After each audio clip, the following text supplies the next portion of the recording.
Internet siempre ha sido relacionado con los juegos, al menos con los videojuegos, porque el espacio para que el jugador desarrolle su entusiasmo, su admiración o fanatismo siempre ha sido online, compartiendo rutas de juego, valores del juego, creando fanfiction, fanart y lo que se te ocurra online. En broma, siempre se ha señalado que Internet fue desarrollado en principio por parte de los Star Trekkers que querían compartir su fanatismo por Star Trek, ¿no es cierto?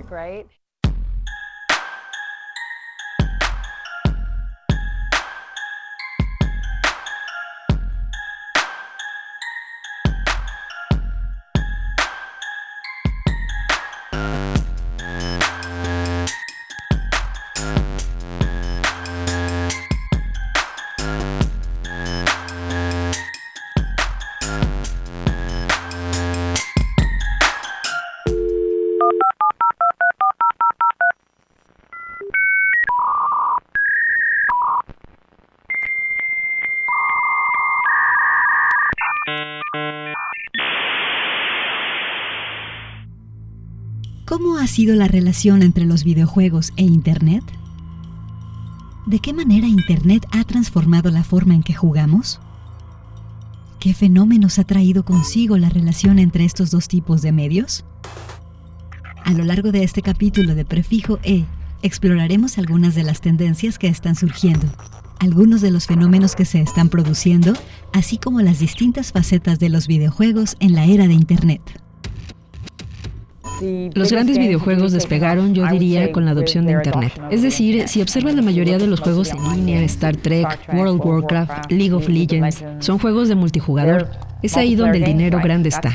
Es decir, los niños todavía juegan solos en su computadora y creo que los juegos para celulares son muy atractivos para gente en un consultorio médico o en un tren, lugares así. Pero en la actualidad, la mayoría del interés y la mayoría de la atención está puesta en los juegos en línea. Y bueno, los eSports, por supuesto. Los deportes electrónicos son algo muy grande y son chicos jugando entre sí desde cualquier parte del mundo. Los eSports se han vuelto un fenómeno enorme, surgidos en Corea originalmente y con un desarrollo muy potente en estados asiáticos y nórdicos, en Estados Unidos, y a partir de hace un año o año y medio, existe una repentina absorción de los eSports, que no son otra cosa que videojuegos competitivos, pero en una liga con categorías, donde compites con otros equipos con el objetivo de ganar, en algunos casos, premios muy abultados como de $30,000, por ejemplo. Ahora, ¿qué es lo nuevo en todo esto? Que en las comunidades eSport, el nivel de estrellato de algunos de los más importantes atletas de eSports es verdaderamente increíble. Es como ver a Beyoncé en el aeropuerto cuando tienes la oportunidad de encontrarte con alguno en un festival.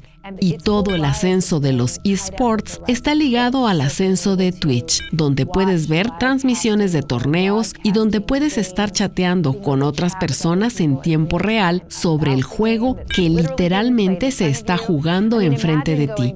Imagínate yendo a un partido de fútbol y que todos en el estadio se encuentren chateando en vivo durante el juego. Es intenso, es asombroso. Así que esta ha sido como la nueva manera en que la gente está siendo cautivada por los videojuegos a partir de la tecnología online.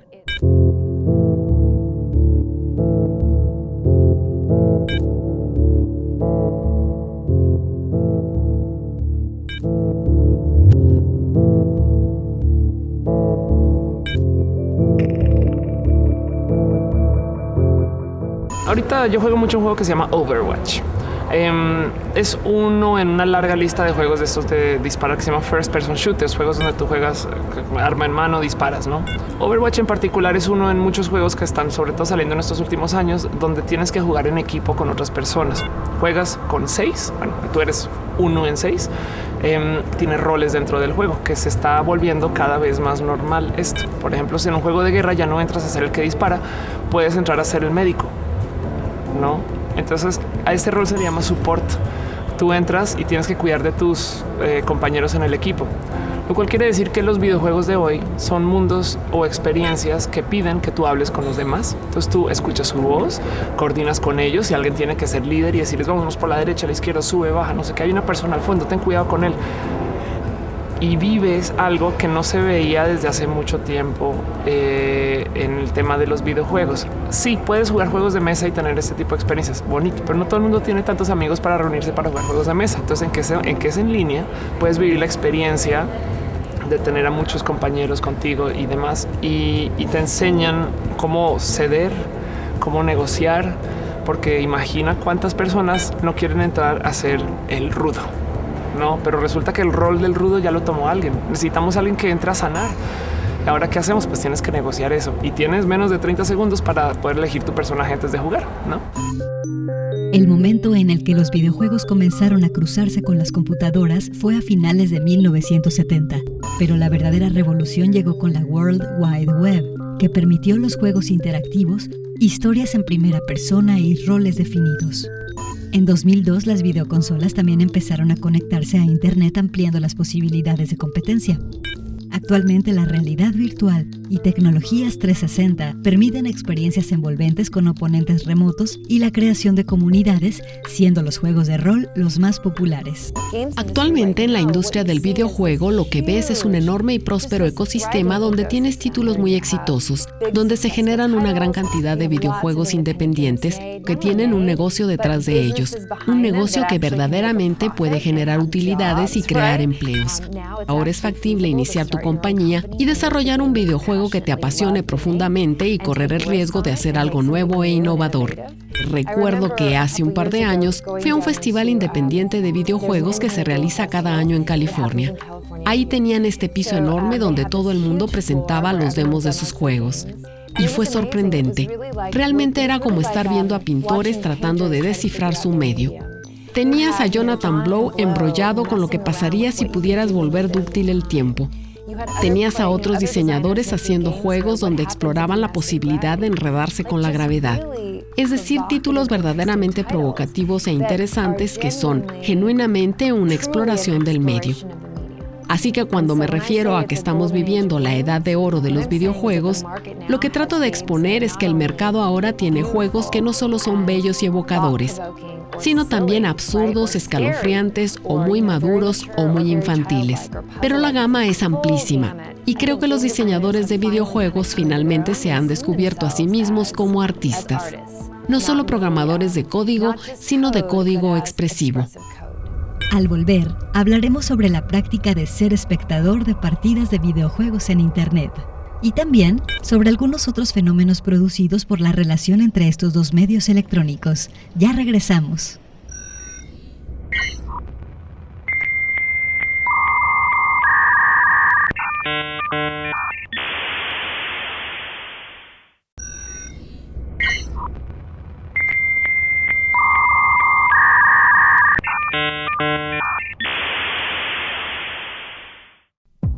Estamos de regreso en Prefijo E y continuamos con la segunda parte de este programa dedicado a los videojuegos e Internet.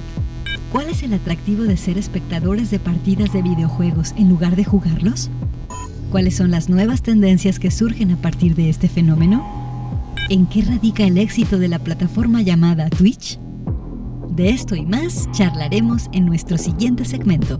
Twitch ha sido completamente fascinante de ver crecer. Es decir, lo que comenzó como un proyecto fallido alrededor de webcast, un fenómeno de principios de los 90 que consistió en la transmisión en línea de tu vida, luego se volvió en una industria absolutamente gigante. Y lo que a mí me resulta fascinante es que desde la academia siempre hemos estado buscando acercarnos a este tipo de trabajo cognitivo que da paso a jugar bien. Siempre estamos intentando ayudar a la gente a comprender qué procesos tienen lugar en el juego mientras ocurre. Y en realidad lo que tenemos aquí es una forma de conocimiento especializado. Un ejemplo equivalente.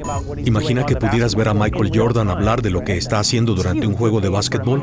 en tiempo real, por medio de un dispositivo en su cabeza. Es algo enorme. Visto como científico, es genial porque puedo observar el proceso cognitivo de un experto y esa misma actividad ahora también puede ser vista como una forma de entretenimiento. Es muy interesante. Mis hijos, por ejemplo, hablando de contenidos, ahora tienen como principal fuente de entretenimiento a Twitch y a YouTubers. Es bien interesante como la experiencia que es ver a alguien jugar un videojuego que jugarlo. Es bien diferente. O sea, jugar tú un videojuego es padrísimo. Y tú buscas las formas de pasar los niveles y crecer y todo. Pero ver a alguien, no sé, ver un video de alguien jugando un videojuego es como acompañar a esa persona a jugar ese videojuego, aunque realmente no la estás acompañando, pero te sientes como de que es como si estuviera aquí al lado y me está guiando. Por ejemplo, con juegos de miedo. Ver cómo la persona se muere de miedo es graciosísimo, es padrísimo. Y por ejemplo, si tienes alguna de cómo pasar unos niveles, ver que alguien te está como enseñando a pasar esos niveles es muy, muy padre. Es una plataforma sumamente exitosa. Originó como una plataforma para transmitir el uso de videojuegos, pero ahora hacen de todo. Hay una sección de Twitch que se llama Creative. Hay gente que dibuja, canta música, compone. Hay gente, el otro día había alguien que está tatuando en Twitch mientras las otras personas lo veían y se maravillaban, no sé, por lo menos se sentían acompañados. Hay un rubro en particular, esto tampoco es tan necesario de Twitch, pero es de la cultura del streamer, donde hay gente que se transmite comiendo comida. Sobre todo hay muchas niñas asiáticas hacen esto, porque por ejemplo en la cultura asiática la gente está tan solitaria que no tiene tiempo de buscar a alguien con quien cenar o demás, y ponen una transmisión de alguien para que se acompañen.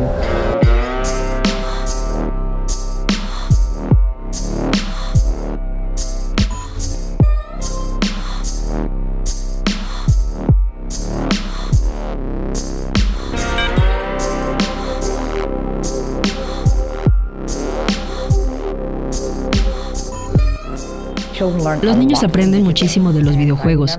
Yo recuerdo a mis hijos hace algunos años jugando un videojuego que se llamaba Age of Mythology.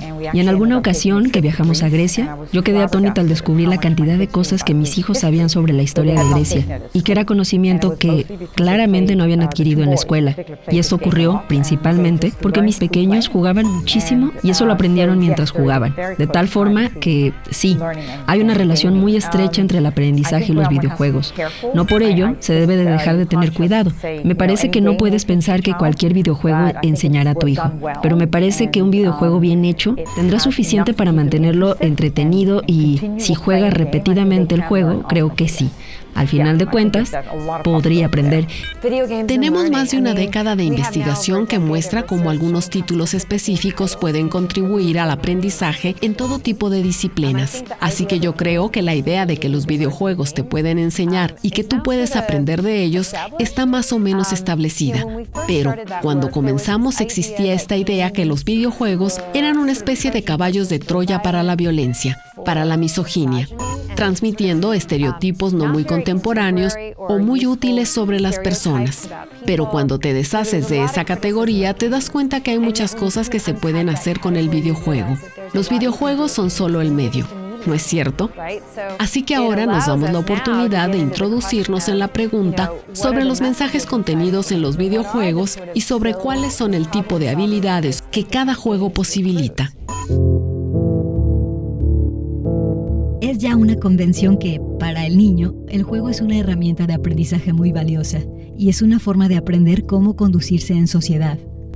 Los videojuegos, por su parte, recrean situaciones en las que los jugadores controlan personajes, interactúan y toman decisiones para alcanzar un objetivo. Se ha estudiado que los videojuegos ofrecen experiencias potencialmente educativas para adquirir nuevos conocimientos, desarrollar habilidades de estrategia, aprender a colaborar con el otro y, en general, nos enseñan a resolver problemas.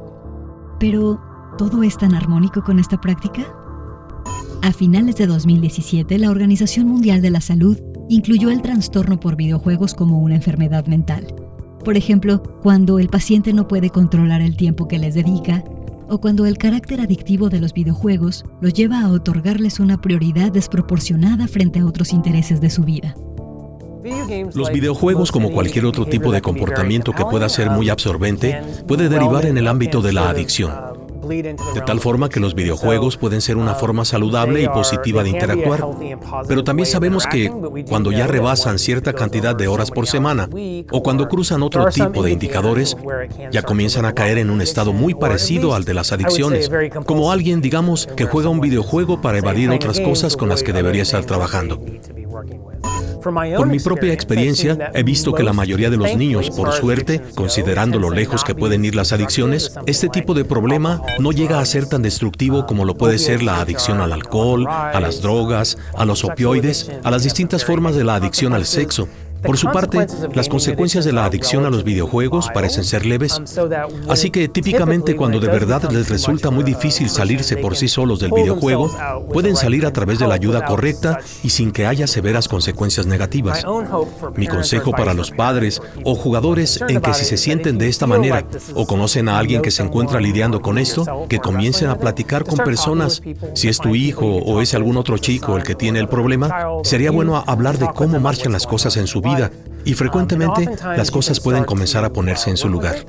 Muchos jugadores que conozco tienen la voluntad de hablar al respecto y tienen el deseo de ayudar a otros a construir límites alrededor del juego. Al regresar, hablaremos sobre algunos de los prejuicios que han tenido que enfrentar los videojuegos a lo largo del tiempo y también sobre el tipo de acercamiento que ha tenido la ciencia con respecto a este espacio virtual de juego. Ya volvemos.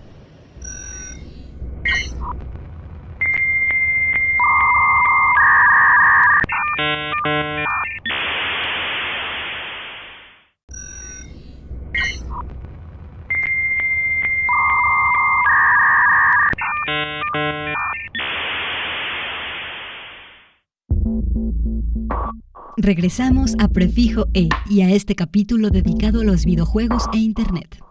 ¿Cómo ha sido el acercamiento de la academia a este espacio virtual de juego? ¿A qué prejuicios se ha tenido que enfrentar este fenómeno en crecimiento? ¿De qué forma se ha asociado a los videojuegos con las masacres escolares estadounidenses? De esto y más charlaremos en nuestro siguiente segmento. Yo estaba trabajando en la administración de Obama cuando pasó lo de Sandy Hook, cuando pasó la matanza de Sandy Hook, y le tomó menos de 2 días a Fox News reclamar: los videojuegos son la causa. Y esto sucede cada que hay un tiroteo en las escuelas o un acto de violencia con armas entre jóvenes. Noticieros como Fox News dirán: deben ser los videojuegos. Los videojuegos entrenan a los jóvenes a dispararse entre ellos, y nosotros tenemos evidencias definitivas que muestran no hay una correlación en lo absoluto entre jugar videojuegos y violencia con armas. Es muy poco popular de mí decirlo, ¿verdad? Pero es un juego en el cual no tenemos realmente la voluntad de direccionar los problemas que causan la violencia de armas, y en cambio levantamos cortinas de humo diciendo deben ser los videojuegos.